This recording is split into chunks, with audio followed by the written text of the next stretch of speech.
हरे कृष्णा। जगत गुरु श्रील प्रभुपाद महाराज की जय।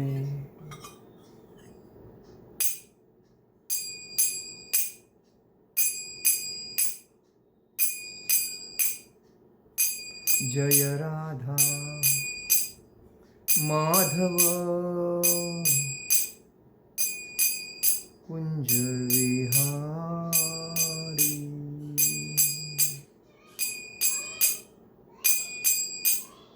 जय राधा माधव कुंज विहारी।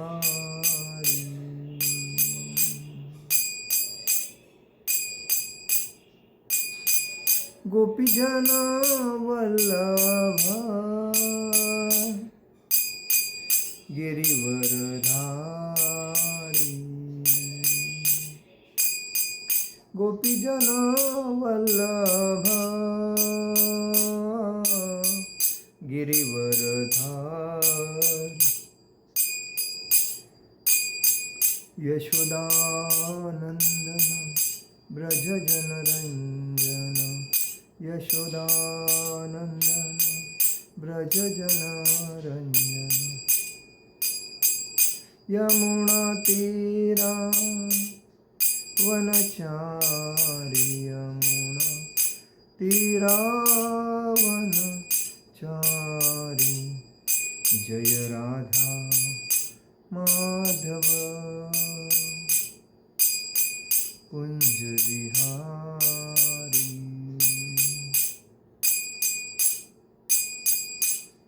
जय राधा माधव कुंज विहारी।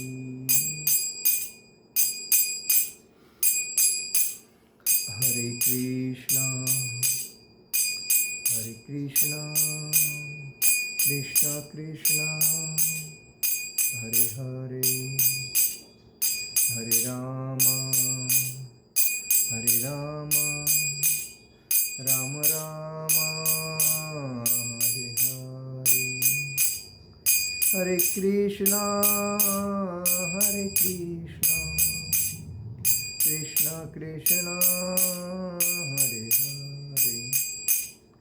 हरे राम राम राम हरे हरे। हरे कृष्णा कृष्णा कृष्णा हरे हरे। हरे राम राम हरे हरे। जय ओम विष्णुपाद परमहंस परिव्राजक आचार्य अष्टोत्तर शताल भाई चरणारविंद भक्ति वेदांत स्वामी शिल प्रभुपाद महाराज की जय। जय ओम विष्णुपाद परमहंस परिव्राजक आचार्य अष्टोत्तर शतशिल भक्ति सिद्धांत सरस्वती ठाकुर शिल प्रभुपाद महाराज की जय। जय ओम विष्णुपाद परमहंस परिव्राजक आचार्य अष्टोत्तर शतशिल गौर किशोर जी बाबा जी महाराज शिल प्रभुपाद महाराज की जय।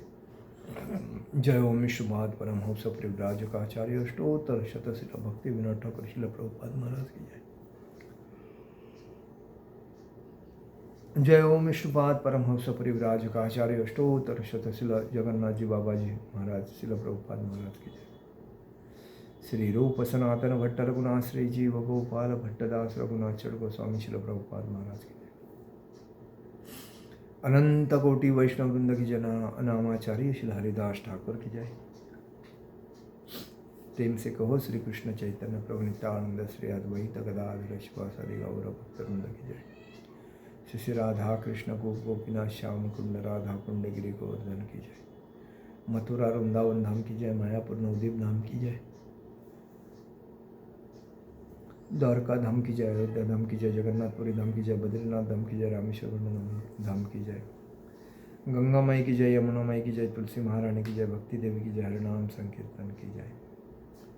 समवेद भक्त वृंद की जय। समवेद भक्त वृंद की जय। समवेद भक्त वृंद की जय। All glories to Asamba devotee, all glories to Asamba devotee, all glories to Asamba devotee. Sisi Guru Gauranga की जय। निताय गौर प्रेमानंदे हरि हरि गौर। ओम नमो भगवते वासुदेवाय। ओम नमो भगवते वासुदेवाय। ओम नमो भगवते वासुदेवाय। नारायणं नमस्कृत्य नरं चैव नरोत्तमं देवी सरस्वती व्यासं ततो उदीरये। नष्टप्रायेषु भद्रेषु नित्यं भागवत सेवया भगवत उत्तमश्लोके भक्ति भवति नैष्टिकी। कृष्णाय वासुदेवाय देवकीनन्दनाय च नन्दगोपकुमाराय गोविंदाय नमो नमः। आज हम लोग भगवद गीता के 4 अध्याय के 28वें श्लोक पे चर्चा करेंगे। आप सभी का आज के लेक्चर में हार्दिक स्वागत।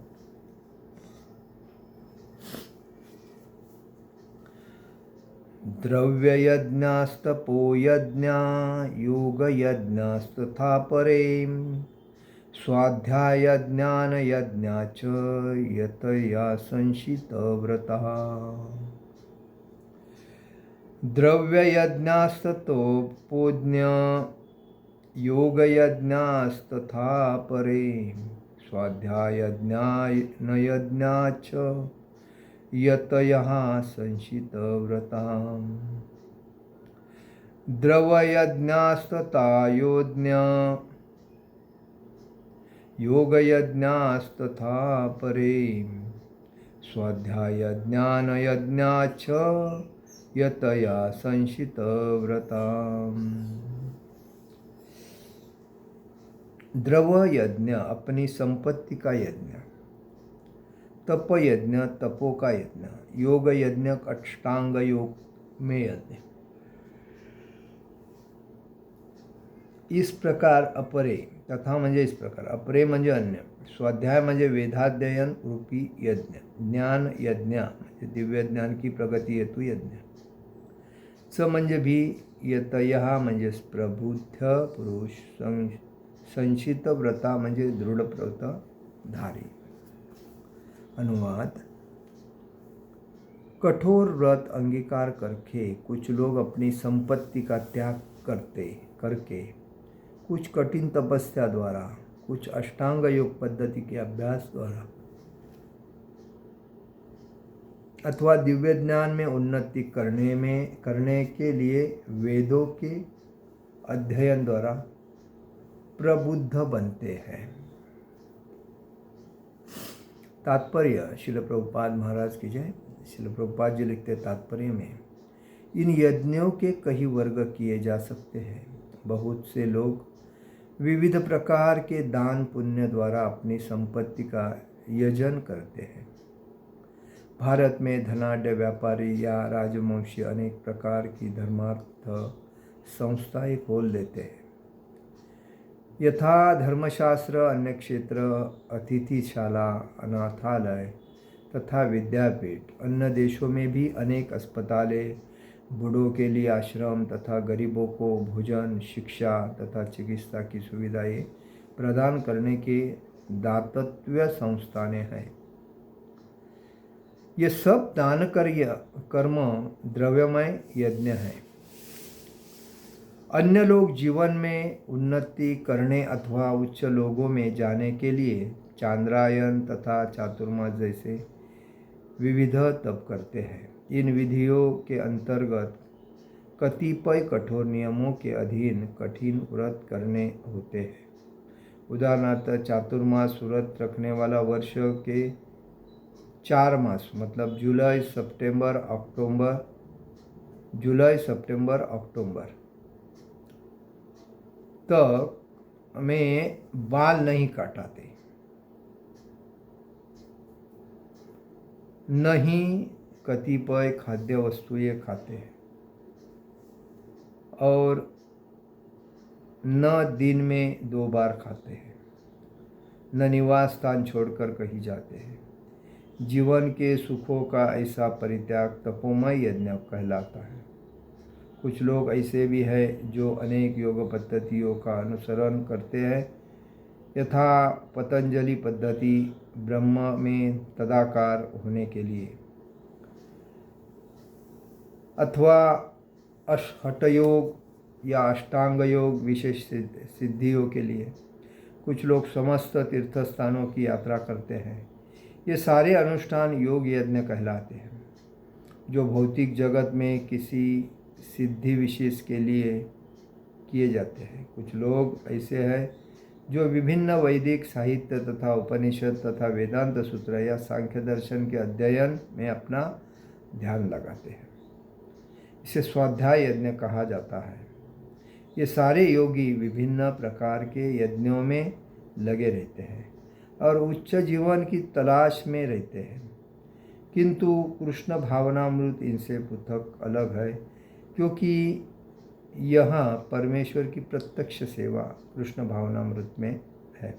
इसे उपयुक्त किसी भी यज्ञ से प्राप्त नहीं किया जा सकता, अपितु भगवान तथा उनके प्रामाणिक भक्तों की कृपा से ही प्राप्त किया जा सकता है।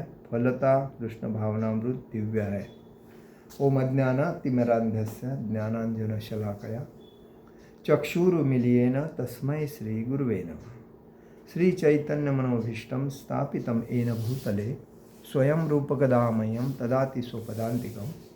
वन्देऽहं श्रीगुरु श्रीयुतपदकमलं श्रीगुरु वैष्णवांच श्रीरूपं साग्रजातं सहगण रघुनाथामतं तं सजीवं साद्वैतं सावधूतं परिजनसहितं कृष्ण चैतन्यदेवं श्री राधा कृष्ण पादान सहगण ललिता श्री विशाखान्वितांच। हे कृष्ण करुणा सिंधु दीनबंधु जगतपते गोपेश गोपिका कांत राधा कांत नमस्ते। तप्त कांचन गौरांगी राधे वृंदावनेश्वरी विशुभानुसुते देवी प्रणमामि हरिप्रिय। वांछा कल्पतरुभ्यश्च कृपा सिंधु भव स पतितानां पावनेभ्यो वैष्णवेभ्यो नमः। नमो ब्राह्मण देवाय गो ब्राह्मणहिताय च जगद्हिताय कृष्णाय गोविंदाय नमः। गुरुवे गौरचंद्राय राधिकाय तदालय कृष्णाय कृष्ण भक्ताय तदभक्ताय नमः। नमो विष्णुपादाय कृष्णपेष्टाय भूतले श्रीमते भक्तिवेदांत स्वामिनिति नामिने। नमस्ते सारस्वते देवे गौरवाणी प्रचारिणे निर्विशेष शून्यवादी पाश्चात्य तारिणे। जय श्री कृष्ण चैतन्य प्रभु नित्यानंद श्री अद्वैत गदाधर शिवासादि गौर भक्तवृंद। हरे कृष्ण कृष्ण कृष्ण हरे हरे हरे राम राम राम हरे हरे। हरे कृष्ण कृष्ण कृष्ण हरे हरे हरे राम राम राम हरे हरे। हरे कृष्ण कृष्ण कृष्ण हरे हरे हरे राम राम राम हरे हरे। श्री गौर निताई, श्री कृष्ण बलराम, श्री ललिता विशाखा राधा श्याम सुंदर, श्री जगन्नाथ सुभद्रा बलदेव जी भगवान की जय। आप सभी का आज के लेक्चर में हार्दिक स्वागत। आप हमारे लेक्चर जो सुनते हो तो इतर लोगों को भी शेयर करते रहिए। हमें कृष्ण भावना, जो श्रील प्रभुपाद जी ने कृष्ण भावना भावित आंदोलन जो छेड़ा है, उसको हर व्यक्ति के घर तक पहुंचाना है। हर गली, मतलब हर गांव, हर शहर। तो जिधर हम नहीं पहुंचते हैं उधर इंटरनेट पहुंचता है, और जिधर हमारा कांटेक्ट नहीं होता है उधर आपका कांटेक्ट होता है, उसके माध्यम से वहाँ तक जा सकते हैं। और इसलिए आज व्हाट्सएप के माध्यम से लोग हर जगह पे जुड़े हुए हैं ग्रुप में, तो उसमें आप शेयर कर सकते हो। कहने का मतलब तो इस अध्याय में यही बताया है कि लोग अपने जीवन को भक्तिमय लाते हैं तो अलग अलग योग करते हैं। जो कोई जल योग करता है, जल में बैठ के योग करता है, कोई खड़ा रह के करता है,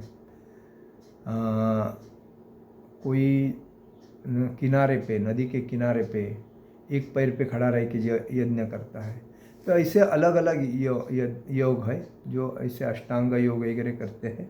तो इसमें बताया है द्रव यज्ञास्ततोपयज्ञ योग यज्ञास्तथा परे स्वाध्याय ज्ञान यज्ञाच यतया सशित व्रतः।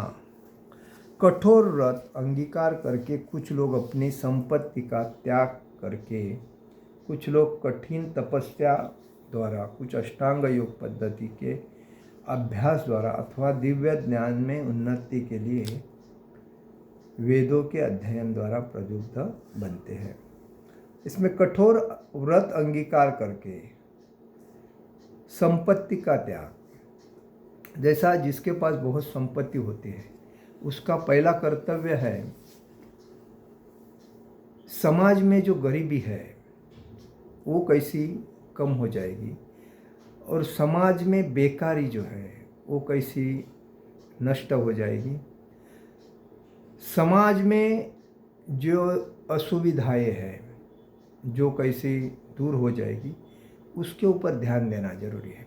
क्योंकि वो लोग संस्था खोलते हैं, जैसे बड़े बड़े उद्योगपति, बड़े बड़े मंत्री, बड़े बड़े अधिकारी, इनके पास अपनी अपनी खुद की एक संस्था रहती है और उनका संस्था के माध्यम में वो लोग अपने कमाई का थोड़ा सा हिस्सा संस्था को देते हैं, लोगों से भी लेते हैं और उसमें से वो लोग संस्था चलाते हैं। अभी मैं संस्था का कोई नाम नहीं लूँगा। तो इससे ये एक गरीब एरिया में जाके उधर के लोगों को सुविधा प्रदान करते हैं और उनको देखते हैं। तो हर व्यक्ति का कर्तव्य है कि संस्था खोलने के बाद उसको गरीब जो है उसके गरीब को वैसा तो कोई सहकार्य नहीं करने की वजह से वो गरीब होता है। जिस व्यक्ति को सहकार्य किया जाता है उसको कोई भी किसी भी व्यक्ति को सहकार्य की जरूरत रहता ही है। बिना सहकार्य की कोई व्यक्ति है ही नहीं दुनिया में। और जो जिसको सहकार्य नहीं मिलता है वो बेचारा अशिक्षित रह के अज्ञान में तड़पता है। और इसलिए सरकार तो अपना कर्तव्य करता है, लेकिन सरकार के अधिकारी जो होते हैं उनका जो कर्तव्य होता है कि हर घर तक पहुँच के हर घर के व्यक्ति को, जैसा कि सर्वे करते हैं, देखो इसका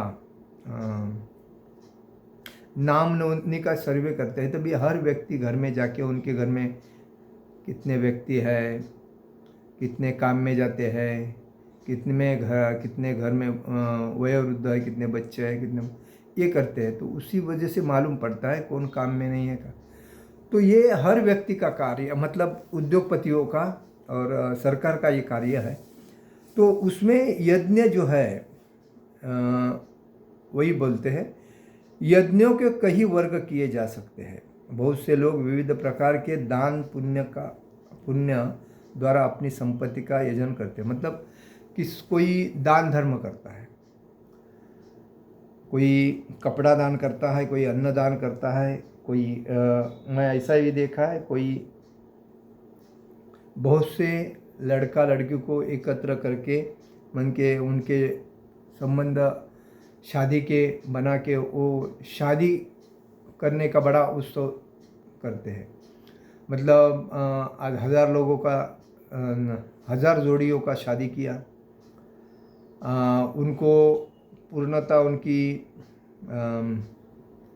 घर में जो जो उपयुक्त है संसार में वो सब एक एक घर को दिया जाता है। तो ऐसे कार्य करते हैं। ये समाज के लिए ठीक है कार्य, लेकिन इससे क्या होता है, कुछ लोग इसमें सफल हो जाते हैं, लेकिन सभी तक ये पहुंचता नहीं है। क्योंकि साल में एक बार कोई कार्यक्रम करते हैं, 100 लोगों का शादी किया, 1000 लोगों का शादी किया, 2000 लोगों का शादी किया, तो 2-2000 का साल में करते रहते हैं ऐसा। तो ये पुण्य कार्य करते हैं, क्योंकि ये भी एक अच्छा कार्य है समाज को मजबूत करने का। दूसरी बात, भारत में धनाढ्य व्यापारी या राजवंशी अनेक प्रकार के धर्मार्थ संस्था खोलते हैं। हाँ, वो धर्मार्थ संस्था खोलते हैं, लेकिन उनका जो बिजनेस, उनके जो कंपनी का जो फंड होता है वो फंड दूसरे को नहीं देना चाहिए, इसीलिए वो अपने संस्था में देके वो संस्था को उस माध्यम से चलाते हैं। लेकिन इसमें क्या होता है कि इनका जो फोकस है एक जगह पे जाता है, चारों तरफ नहीं जाता है। वैसा तो समाज में चारों तरफ फोकस होना चाहिए, ऐसा कार्य होना चाहिए। क्योंकि ये उद्योगपति जब बनते हैं तो उनको चारों तरफ से इनका माल खरीदा जाता है, तभी इनके पास पैसा आता है, तभी ये इनका बिजनेस बढ़ के उद्योगपति बनते हैं। वैसा ये जो संस्था खोलते हैं उस बेसिस पे चारों तरफ समाज के जितने जहाँ जहाँ लोग हैं वहाँ तक इनका पहुँच नहीं जाता है, लेकिन इनका माल जो कंपनी का है जहाँ जहाँ लोग हैं वहाँ तक जाता है। तो ये मुख्य बात है। तो ये लोग जब कोई भी संस्था कार्य करती है, अभी हमारी इस्कॉन संस्था है, मतलब कृष्ण भावना भावित संघ। तो ये इस्कॉन संस्था हमारी क्या करती है, पूरी दुनिया में कृष्ण भक्ति का जो प्रचार है, वो पहले तो कृष्ण भक्ति का प्रचार किसी ने किया ही नहीं, भगवान कृष्ण कौन है ये किसको मालूम नहीं थे। लेकिन जैसे श्रील प्रभुपाद जी ने अपने गुरु के माध्यम से, आशीर्वाद से, भगवान के आशीर्वाद से विदेश में जाके भगवान कृष्ण कौन है और कृष्ण भावना भावित संघ की स्थापना करके लोगों को भक्त बना के, लोगों को जानवर से इंसान बनाया, इंसान से भक्त बनाया और भक्त से गुरु बनाया। तो ये बात जो है, ये श्रील प्रभुपाद जी ने एक व्यक्ति, एक गृहस्थ व्यक्ति वानप्रस्थ में आके उन्होंने करके बताया कि एक व्यक्ति ब्रह्मचारी से गृहस्थ होता है, गृहस्थ से वानप्रस्थ होता है और वानप्रस्थ से सन्यासी होता है। तो एक सन्यासी दुनिया को बदल सकता है, इतनी उसके अंदर ताकत है, अगर वो अपने गुरु के आदेश, अपने विचारों से और पारदर्शक एकनिष्ठा और पूर्णता भगवान के ऊपर डिपेंड करके। उन्होंने, श्रील प्रभुपाद जी ने अपनी पत्नी, अपने बच्चे, अपनी प्रॉपर्टी, अपनी संपत्ति पूर्णतः त्याग कर दी। जिस दिन वो घर से निकल गए, पहले झांसी में रह गए, उसके बाद इलाहाबाद में रह गए, उधर भी भक्ति का प्रचार किया। लेकिन अपने भारतीय लोग क्या होते हैं, पहले आकर्षित होते हैं और किसी ने उसको मतलब थोड़ा कान भरने को शुरुआत कर दिया तो बाद में कन्वर्ट हो जाते हैं, अरे वो बराबर नहीं, वो बराबर नहीं।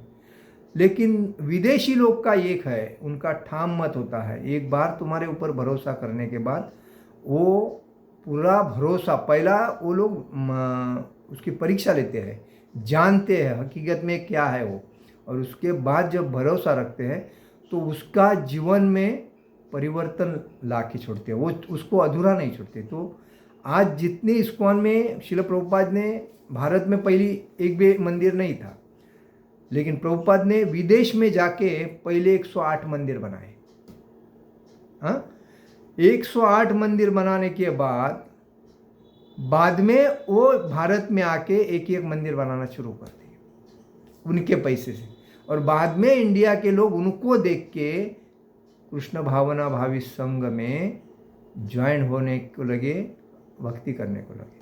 ये हमारी मेंटली, हम लोग, वो लोग टाइम इज़ मनी बोलते हैं और हम लोग टाइम को वैल्यू नहीं देते हैं। उनकी ट्यूब जल्दी जलती है और हमारी ट्यूब लेट जलती है, यही फ़र्क है। वो स्मार्ट होते हैं और हम लोग स्मार्ट होने के लिए टाइम लगाते हैं। वैसा तो उनसे भी स्मार्ट हम लोग हैं, लेकिन हम लोग हमारा स्मार्टपन जो बाजू में रखते हैं, ये बात है।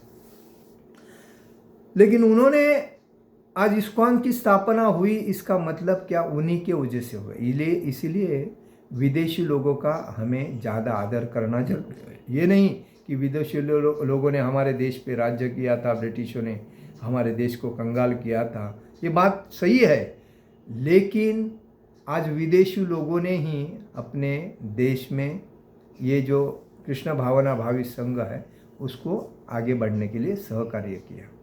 अभी तो अपने देश में भी जो देखिए, भक्ति सिद्धांत सरस्वती ठाकुर जी महाराज, इन्होंने प्रथमता कृष्ण भक्ति का प्रचार करने के लिए विदेश में अपने भक्तों को भेजे थे। लेकिन उनके जो भक्त थे उन्होंने एक दो कंट्री में जर्मन, इंग्लैंड और एक दो कंट्री में भक्ति का प्रचार किया, लेकिन वो सक्सेस नहीं हो पाए। क्यों? तो उसमें वो स्पिरिट नहीं था जो शिल प्रभुपाद में था, और इसीलिए वो उधर करके वापस आए। और जब भक्ति सिद्धांत सरस्वती ठाकुर जी को प्रभुपाद जब मिले, तभी प्रभुपाद को देख के ही उन्होंने कहा, अरे आप तो टैलेंटेड है, आप तो इतना क्वालिफाइड है, आप कृष्ण भक्ति का प्रचार क्यों नहीं करते हैं? तो वही एक शब्द के वजह से प्रभुपाद एकदम चार्ज हो गए। मेरे में ऐसा क्या है? हर व्यक्ति में एक एक गुण होता है। भगवान ने पेड़ पौधा पशु पक्षी मानव इस सबको कुछ माध्यम के वजह से जीवन दे के भेजा है। मनुष्य जीवन जिसको भी मिला है उस व्यक्ति के अंदर कुछ ना कुछ गुण रहता ही है जो उसके योग्य टाइम पे काम आता है।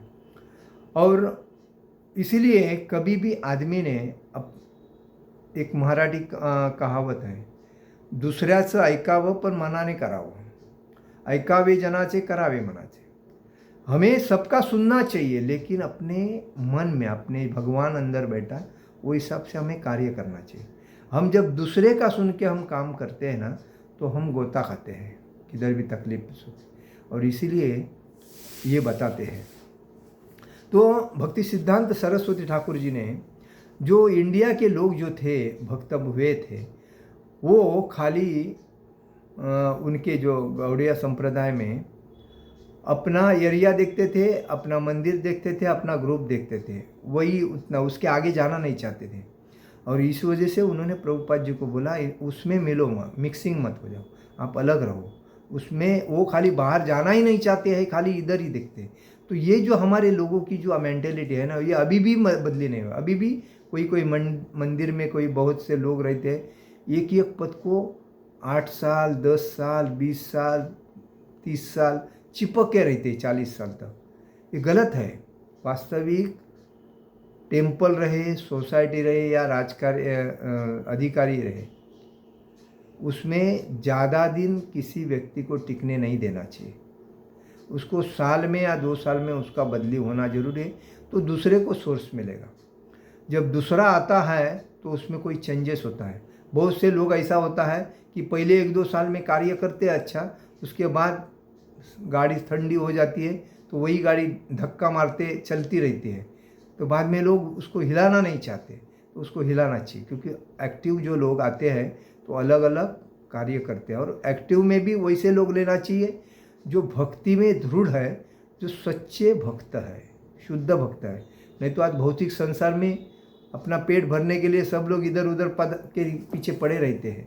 तो ऐसे लोगों को पद में नहीं लेना चाहिए, क्योंकि लोग अपनी एंजॉयमेंट करने के लिए आते हैं। उनको लगता है इधर मज़ा नहीं उधर मज़ा नहीं। बहुत से लोग ऐसे आते हैं कि अरे यार इधर पहली मज़ा थी, अभी मज़ा ही नहीं करने को मिलता है, मतलब मज़ा मारने को आते हैं जनता के पैसे से। तो ये गलत है। भगवान को जो जनता पैसा देते हैं डोनेशन, उसका सही उपयोग होना चाहिए, उसका कहीं मतलब अयोग्य उपयोग नहीं होना चाहिए। तो इसमें इसीलिए बताया है कि लोग अस्पताल खोलते हैं, बूढ़ों के लिए आश्रम खोलते हैं, गरीबों को भोजन देते हैं, शिक्षा तथा आरोग्य चिकित्सा की सुविधाएं प्रदान करके दातव्य संस्थान है। मतलब ऐसे संस्था लोगों ने खोले हैं, और इसीलिए आज दुनिया में हर संस्था जो खोली जाती है, बहुत से संस्था लोगों का शोषण करते हैं और बहुत से संस्था लोगों को फ्री में सेवा देते हैं। लेकिन जब संस्था खोली जाती है हर एरिया में, हर जगह पे, तो उसका कर्तव्य है लोगों से, जनता से फ्री सेवा देना। एक वृंदावन में एक हॉस्पिटल है, कृपालु हॉस्पिटल। मैं उसका नाम क्यों लेता हूँ? क्योंकि वो बहुत सही हॉस्पिटल, और इतनी ट्रीटमेंट उसकी अच्छी है कि वो लाइफ टाइम कार्ड देती है भक्तों को, और वो भक्त का वो अच्छे मतलब ट्रीटमेंट भी अच्छा करती है, दवा भी अच्छी देती है, और साल में उसका जो कार्ड होता है उसको रिन्यू करती है। बहुत लंबे दूर दूर से लोग उसमें आके अपने ट्रीटमेंट करके लेते हैं, लेकिन उसमें डॉक्टर भी एकदम मस्त है। तो उसमें पैसे का कोई उपयोग नहीं है, उस पुण्य प्राप्त करते हैं। उन्होंने राधा रानी की भक्ति का प्रचार करते हैं उनके गुरु महाराज। और वो लोग जो राधा नाम लेकर हमेशा हर साधु हो, संत हो, गरीब हो, अमीर हो, सभी की सेवा करते हैं। वो बोलते हैं हमें आपका टाइम देना ज़रूरी है, क्योंकि सब लोग आप हमारे हॉस्पिटल में आके नंबर से हम लोग चेकिंग करते हैं, लेकिन चेकिंग एक नंबर मतलब वीआईपी हॉस्पिटल जैसा रहता है, वैसी ही ट्रीटमेंट उसमें रहती है। इसीलिए बहुत से लोगों ने उसका फ़ायदा लेना चाहिए। उनके संस्था और भी जगह पे है, तो ऐसे संस्था ओपन होने ज़रूरी है हर जगह पे, क्योंकि ये महंगाई में आजकल लोग बहुत से हॉस्पिटल खोलते हैं और उसमें लोगों के शरीर के अंदर में किडनी है, उसको निकाल के उसको जानकारी भी नहीं रहती है किसी किसी व्यक्ति को कि किसकी किडनी निकाली, किसकी नहीं निकाली। और वो जब बाद में बीमार पड़ते हैं तभी मालूम पड़ता है अरे मेरी एक किडनी चली गई। तो ऐसे भी हॉस्पिटल बहुत है, मैंने बहुत जगह पे देखे मुंबई में कि बहुत ये कारोबार उनका करोड़ों अरबों कमा के देता है उन डॉक्टरों को, और इसी वजह से वो लोग ऐसे धंधा करते हैं। उनका रैकेट रहता है डॉक्टर लोगों का कि वह इतने इतने किडनी निकलने के बाद, जैसा कि एक एक्सीडेंट वाला पेशेंट आता है, वो डेड हो जाता है, तो उसके बाद उसको उसके सब अवयव निकाल के उसकी बॉडी उनके हाथ में देके ये लोग बाकी का जो भी सामान है वो अपना रख के उसको सेल करते और पैसा कमाते। तो ऐसे भी कोई कोई संस्था है। तो कहने का मतलब है ये गलत कार्य है। तो इसीलिए ऐसे में सरकार ने हर हॉस्पिटल जितने हैं उनको चेक करना ज़रूरी है, क्योंकि बहुत से रैकेट होने के बाद कोई किसकी बात ओपन नहीं करते और उनकी मोनोपोली रहती है, और मोनोपोली की वजह से वो एक दूसरे को संभाल के लेते हैं। जब कोई ऐसा कड़क पेशेंट मिलता है, उसके रिलेटिव पेशेंट मिलते हैं, तभी वो बात ओपन। बीच में मुंबई में हमने देखा था कि बहुत से हॉस्पिटल में ये रैकेट चल रहा था।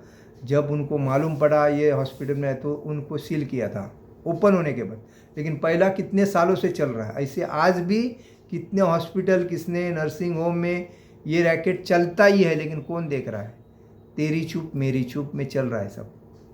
तो देखना जरूरी है, सरकार ने इसको चेक करना चाहिए।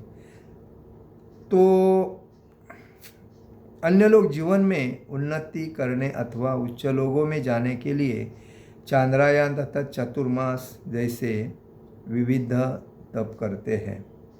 चांद्रयान मतलब चंद्र के ऊपर। आज चंद्र के ऊपर भी लोगों ने ज़मीन खरीद करके रखी है।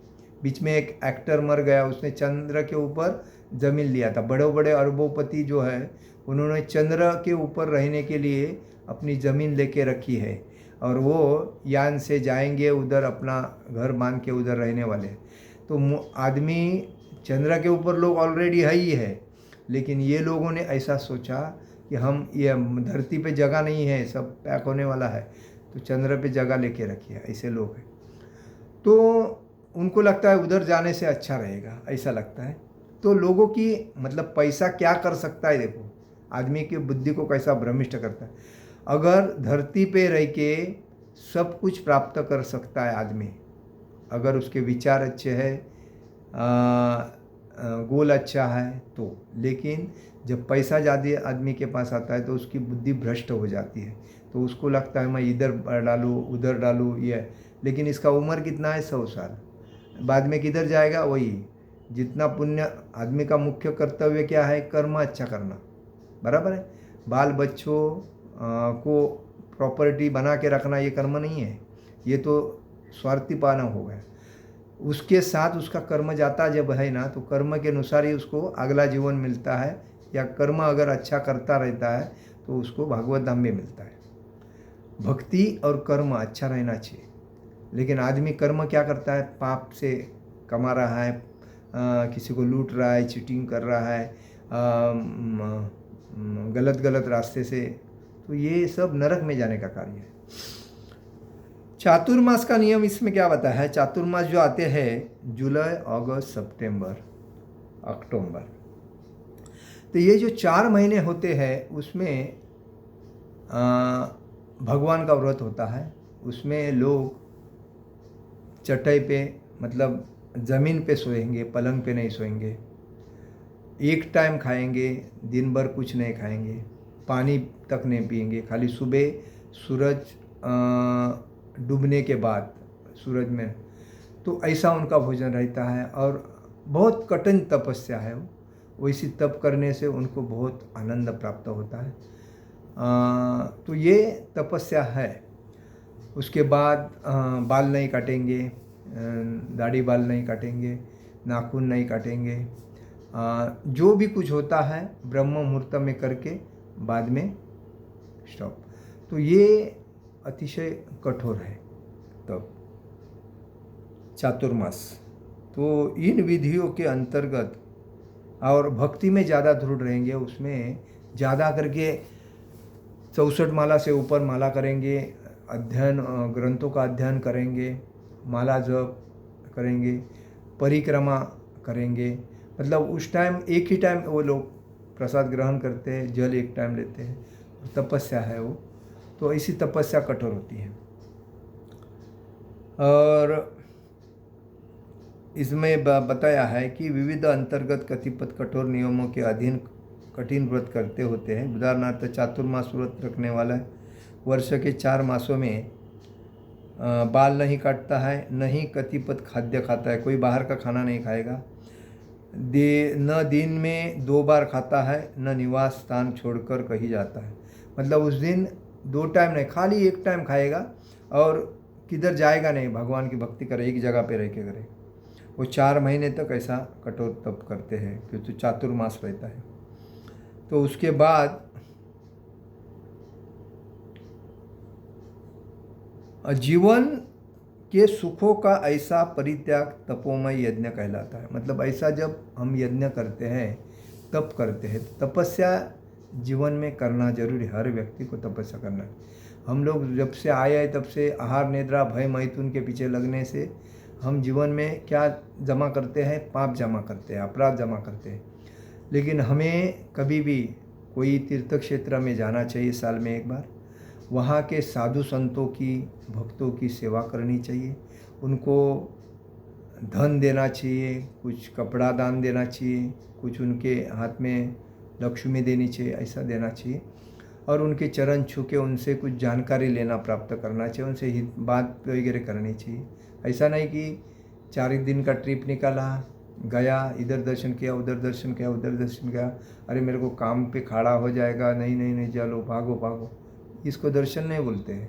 ये तो पैसा वेस्टेज करने का काम है। दर्शन का मतलब है कि आप जब जाओगे और आराम से रहोगे, आराम से उधर के साधु संतों से बात वगैरह करोगे, उधर के पशु पक्षी, बंदर बिंदर जो गाय वगैरह उनको, उनकी सेवा करोगे, तो उससे आपको वहाँ जाने का आनंद मिलेगा। लोग क्या करते, आते हैं 1-2 दिन रहते हैं, वापस चले जाते हैं, उनको लगता है मैं आया जाके टाइम वेस्टेज, शक्ति वेस्टेज और मनी वेस्टेज, तो ये कुछ काम का नहीं है, उससे आपको पुण्य प्राप्त नहीं होगा।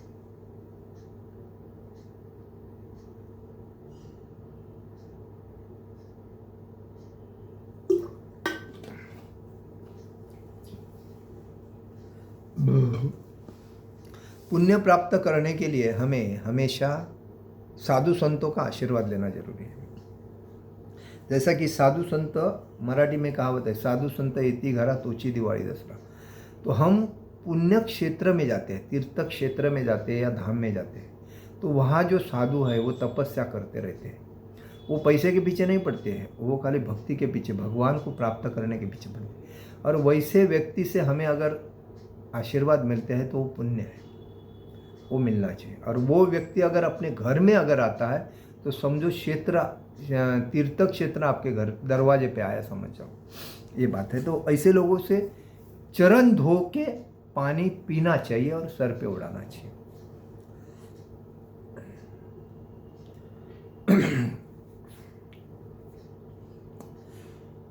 कुछ लोग ऐसे भी हैं जो अनेक योग पद्धतियों का अनुसरण करते हैं तथा पतंजलि पद्धति ब्रह्म के तदाकार होने के लिए, अथवा हठयोग, अष्टांग योग।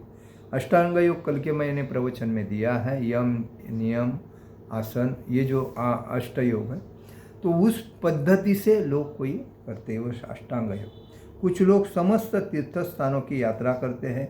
ये सारे अनुष्ठान योग यज्ञ कहलाते हैं। लोग साल में एक बार हर जगह पे जाते हैं। कोई तिरुपति में जाता है, कोई बद्रीनाथ जाता है, कोई द्वारका जाता है, कोई रामेश्वरम जाता है, कोई वृंदावन आता है। अलग अलग क्षेत्र में जाते हैं अपने।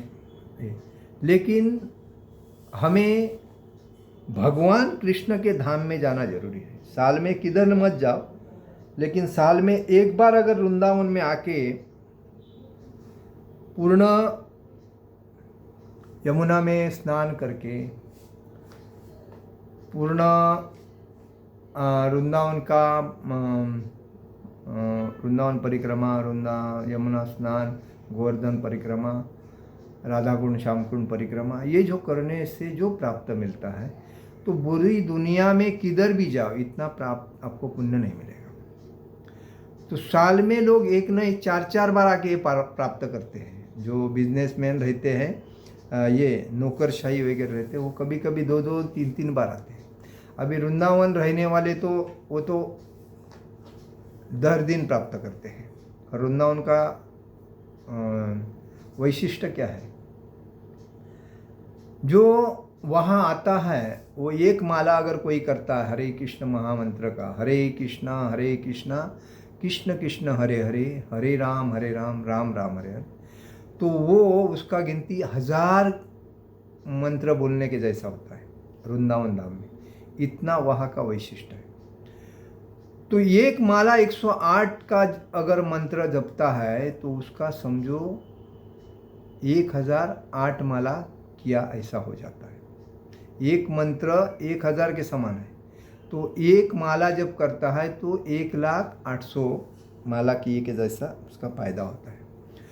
तो इतना उसका महत्व है। और बाकी कोई भी आप तीर्थ क्षेत्र में जाओगे या धाम में जाओगे तो उतना फायदा आपको नहीं मिलेगा। इतना पूरी दुनिया का सबसे श्रेष्ठ अगर स्थान तीर्थ क्षेत्र कोई है तो वो वृंदावन है। वृंदावन में भगवान की लीला जो है हर जगह पे है और वो 5,500 सालों से है। द्वारका से भी श्रेष्ठ है। भगवान वृंदावन से द्वारका गए थे, उसके बाद वहाँ रह गए। लेकिन द्वारका वृंदावन में राधा और कृष्ण की अभी भी अस्तित्व स्थायिक है। वहाँ जो वृंदावन में केसी घाट है, केसी जो असुर था उसका वध किया था। उसके बाद निधिवन है। निधिवन में ऐसी जगह है, वहाँ हर दिन शाम को राधा और कृष्ण आके उनका जो महल है उसमें आराम करते हैं। और उसमें क्या होता है कि सुपारी रखी जाती है, पान का बीड़ा रखा जाता है, कपड़े रखे जाते हैं, पलंग पे आके सोते हैं। वो पान का बीड़ा खाया हुआ मिलता है सुबह पुजारी को। दातूनी रखते हैं दांत खांसने की, वो चबाई हुई रहती है सुबह। कपड़े अस्त व्यस्त रहते हैं। 7:30 बजे के बाद उधर कोई निधिवन में जाता नहीं, ना पशु पक्षी ना मानव, कोई नहीं जाता है। खाली 7 बजे तक उधर, 7 के पहले ही उधर से सब बंदर बिंदर सब बाहर निकल जाते हैं। तो इतना स्थान मजबूत है। और आज भी वहाँ के जो पेड़ है वो गोपिया के जैसे हैं। जो गोपियाँ राधा और कृष्ण की जो लीला नित्य लीला करने के लिए आते, रास खेलने के लिए, तो वही गोपियाँ उधर सब कुछ है वैसा। और उसमें कोई भी दूसरी प्रकार की घास नहीं है। वो जो ज़मीन है, वो जो स्थान है भगवान का लीला का, तो उसमें कोई भी एक पौधा दूसरा नहीं है। खाली वो मतलब गोपिया जो है स्वरूप वो पेड़ है। उसके बाद ये निधिवन हो गया। सेवा कुंज जो है वहाँ पूर्ण राधा, जो भगवान राधा रानी के चरण दबा रहे हैं वहाँ, सेवा कुंज में, तो वो स्थान है। ऐसे उधर ललिता सखी है, विशाखा सखी है इधर, तो ये बात है।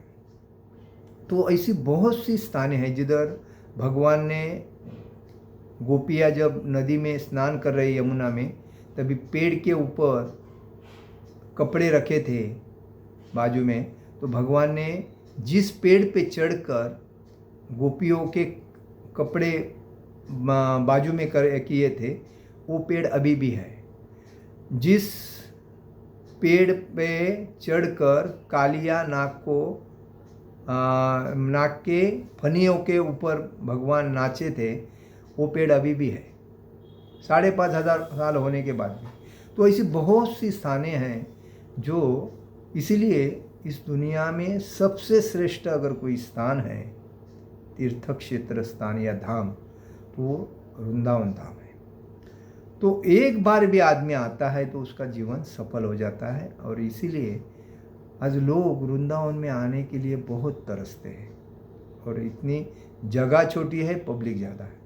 लेकिन मैं तो ये बोलूँगा, वृंदावन में साल में कभी ना कभी एक बार आके जाना चाहिए। वो ठंडी में आके जाना है, उस टाइम लोगों की भीड़ नहीं रहती है। बाकी टाइम पे भीड़ रहती है। ठंडी में आके लोगों को कैसा होता है, भीड़ नहीं मिलती है, सब जगह पे जाने को मिलता है और आराम से अपने को दर्शन मिलता है। बाकी टाइम हर दिन भीड़ रहती है। और दूसरी बात, वृंदावन का स्थान हम लोग अपने घर में भी बना सकते हैं। जैसा कि भगवान तो हर जगह पे होते हैं, लेकिन हमारी भावना कहाँ है वो मुख्य है। एक बार वृंदावन आके जाओगे और घर में अपने मंदिर घर को ही बनाओगे ना, तो धाम आपके घर में आ जाएगा। तो वो बात है। क्योंकि हम जब रात को जल्दी सोते हैं, सपोज 9:30-10 बजे सोते हैं, और 9:30-10 बजे सोने के बाद 3 या 4 बजे उठते हैं और नहा धो के मंगल आरती जब करते हैं ना, तो ब्रह्म मुहूर्त में हम लोग जब घर में करते हैं ना, तो घर को मंदिर होता है। तो उसमें दुख, दारिद्र, बेकारी, निगेटिविटी सब निकल जाती है। तो घर में हमेशा पूजा करने के टाइम पे एक शंकर रखना चाहिए, एक बेल रखना चाहिए, घंटा, और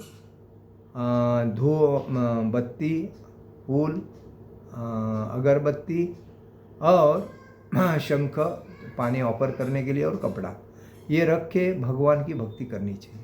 तो ये धाम आपके घर में भी स्थायी हो जाता है। मतलब घर को ही धाम बना सकते हो, इसका मतलब है। उसके बाद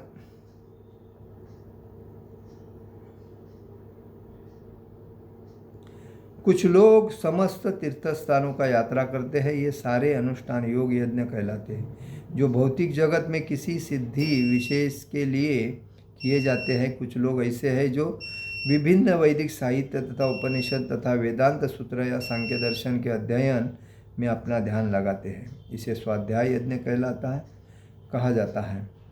मतलब कोई घर में अपने बैठ के योग साधना करते हैं, ओम नमो शिवाय, ओम, ऐसा मतलब अलग अलग होता है। वैसी भी उनकी साधना रहती है, वो उनका स्वाध्याय यज्ञ होते हैं। ये सारे योगी विभिन्न प्रकार के यज्ञों में लगे रहते हैं। जैसे अलग अलग साधु भगवान शिव जी की भक्ति करते हैं, नागा साधु है, अलग अलग साधु है। वो तो भगवान की पानी में खड़े रह के एक पैर के ऊपर बर्फ़ का पानी से नहाएंगे, खुले रहेंगे, कपड़ा नहीं पहनेंगे, भस्म लगाएंगे, ऐसे भी यज्ञ करते हो, वो बात है। लेकिन ये सभी यज्ञों में सर्वश्रेष्ठ क्या है, मैं आपको बताऊंगा। तो उच्च जीवन की तलाश में रहते हैं। मतलब ये जो सब यज्ञ जो करते हैं, तो उनको लगता है मैं कुछ अलग हूँ, मैं सबसे कुछ अलग कर रहा हूँ, ऐसा करके अपने मन को तसल्ली देते हैं, और इसीलिए ये करते हैं यज्ञ या वगैरह तपस। वैसा तो भगवान श्री कृष्ण के भक्ति से श्रेष्ठ कोई भक्ति नहीं है, कोई यज्ञ नहीं है। तो इससे किंतु उच्च की तलाश में वो लोग रहते, परंतु कृष्ण भावनामृत इनसे अलग है, क्योंकि यह परमेश्वर की प्रत्यक्ष सेवा है। इसीलिए मैं बोला क्योंकि ये सभी यज्ञ याग जो कुछ करते हैं, जो भी कुछ करते हैं, दान धर्म जो भी कुछ करते हैं, समाज वगैरह, लेकिन ये जो कृष्ण भावना भावी जो भक्त होते हैं और कृष्ण भगवान की जो भक्ति है, ये सबसे अलिप्त है। इसीलिए श्रील प्रभुपाद बोलते हैं, जो ब्राह्मण और ब्राह्मण से भी श्रेष्ठ कौन है? वैष्णव। और वैष्णव जो वो है जो पूर्ण इंद्रियों को अपने ताबे में रखता है, मन के ऊपर कंट्रोल करता है और भगवान के भक्ति में एक निष्ठता से नवविधा भक्ति करता है।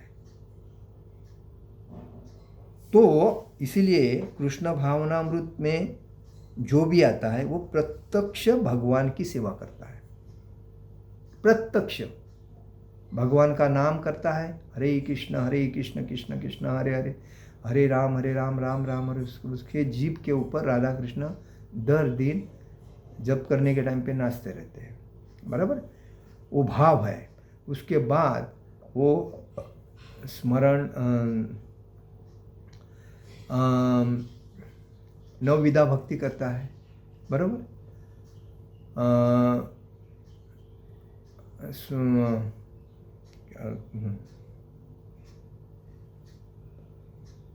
तो उसमें नवविधा भक्ति में उसको वो आनंद प्राप्त होता है।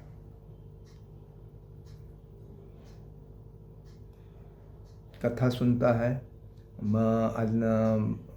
भागवतम पढ़ता है और भगवान की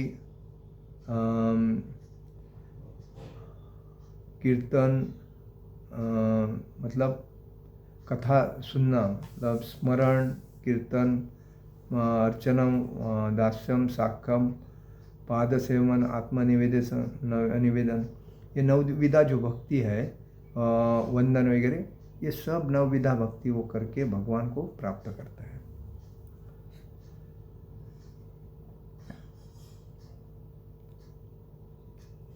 इससे उपयुक्त किसी भी यज्ञ से प्राप्त नहीं किया जा सकता, अपितु भगवान तथा उनके प्रामाणिक भक्तों की कृपा से ही प्राप्त किया जाता है। ये कृष्ण भावनामृत का दिव्य है। मतलब भगवान कृष्ण की जो भक्ति है सबसे श्रेष्ठ भक्ति है और वो किसी से भी प्राप्त की नहीं जा सकती है। मतलब इसमें बताया प्रामाणिक भक्तों की कृपा से ही प्राप्त की जा सकती है।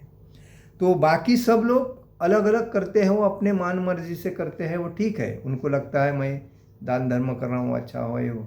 लेकिन अगर भगवान कृष्ण को भगवान कृष्ण के प्रामाणिक भक्तों से भक्ति प्राप्त करके उनको कुछ दान धर्म करते हैं, उनकी जो सेवा करते हैं, तो उसका जो फल मिलता है वो हजारों गुना मिलता है। और उसमें उनको दान धर्म करने से जो भगवान बोलते हैं, मुझे अगर आप दान धर्म देते हो तो मेरे भक्त को दोगे तो मैं और पसंद। लेकिन कौन से भक्त को? लालायित रहते हैं, मतलब लालची रहते हैं, ऐसे नहीं। जो पारदर्शक है, एक निष्ठ है, जो शुद्ध भक्त है, ऐसे भक्त जो भगवान को पूर्णतः समर्पित हुए हैं, भक्ति के सिवाय बाकी कुछ नहीं करते हैं, वही है। बाकी भक्ति में आके लोग बिजनेस करना चाहते हैं, वो भगवान से ही बिजनेस करते हैं, तो उनको देखिए फायदा क्या है। तो ये बात है। और इसीलिए कृष्ण भावनामृत दिव्य है। मतलब सबसे श्रेष्ठ क्या है? कृष्ण भावना भावित यज्ञ। मतलब यज्ञ क्या है? इस कलयुग का ये यज्ञ है, ये है हरिनाम संकीर्तन। हरे कृष्ण कृष्ण कृष्ण हरे हरे, हरे राम राम राम। यही कलयुग का यज्ञ है। और इसको हम अगर हर जगह पे करते हैं, मतलब घर में करते हैं, कोई गांव के वाड़ी में करते हैं या गांव के मंदिर में करते हैं, शहर में करते हैं, हर जगह पे, तो वहाँ का वातावरण, वहाँ के लोग, वो एक बोलता है तो उससे 10 बोलते हैं, 10 से 100 बोलते हैं। तो ये हर जगह के मुंह पे जब हो जाता है तो हर व्यक्ति उस यज्ञ का भागीदार होता है। तो इसीलिए कलयुग में हरि का नाम ही श्रेष्ठ है। इसलिए बोलते हैं हरेर नाम केवलम कलो नास्ते वनास्ते वनास्ते वह तिरंजिका। हरि का नाम ही एक श्रेष्ठ है, हरि का नाम ही एक श्रेष्ठ है, हरि का नाम ही श्रेष्ठ है। उससे बढ़कर कुछ नहीं, उससे बढ़कर कुछ नहीं, उससे बढ़कर कुछ नहीं। और उसी का अध्ययन, उसका जो मंत्र है, हमें सबको बोलने के लिए लगाना चाहिए। जैसा कि स्कूल में जो होता है स्कूल, उसमें बच्चों को हरे कृष्ण महामंत्र बोलने को लगाना चाहिए। जब काम में हम जाते हैं कोई ऑफिस में, तो भी हमें हरे कृष्ण मंत्र बोलना चाहिए। कोई सरकारी ऑफिस है, प्राइवेट ऑफिस है, उधर भी बोलना चाहिए। और दूसरी बात, मंत्री लोग जो होते हैं अपने मंत्रिमंडल में, जब अपनी मीटिंग लेते हैं, तभी भी अपनी मीटिंग का शुरुआत भी उन्होंने यही मंत्र से करना चाहिए, हरे कृष्ण कृष्ण कृष्ण हरे हरे, हरे राम राम राम हरे हरे।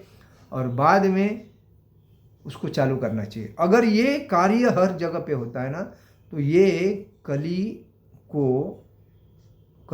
अभी कली का प्रभाव बहुत बढ़ रहा है, तो उस कली को दबा सकता है। और भक्ति ही कली को दबा सकती है, बाकी कोई नहीं। क्योंकि सब इंद्रिय तृप्ति के पीछे पड़ने की वजह से कली का प्रभाव बढ़ रहा है। लेकिन जब व्यक्ति भक्ति में आता है और भक्ति में तल्लीन हो जाता है, तभी कली का प्रभाव कम हो जाता है, मतलब ना के बराबर होता है। और इसीलिए भक्त ही कली को ये कर सकता है, वेग को कम कर सकता है। और इसीलिए हमारा फर्ज है कि हर व्यक्ति ने अपने घर में हरे कृष्ण मंत्र जप करना चाहिए, हरे कृष्ण हरि नाम संकीर्तन करना चाहिए, और अपने जीवन को आनंदी और सुखी संपन्न करना चाहिए। और भक्ति में रह के अपने जीवन को सफल करना चाहिए। हरे कृष्ण कृष्ण कृष्ण हरे हरे, हरे राम राम राम हरे हरे। जगत गुरु शिल प्रभुपाद महाराज की जय। परम पूज्य लोकनाथ स्वामी महाराज की जय। निताई गौर प्रेमानंदे। हरि हरि बोल।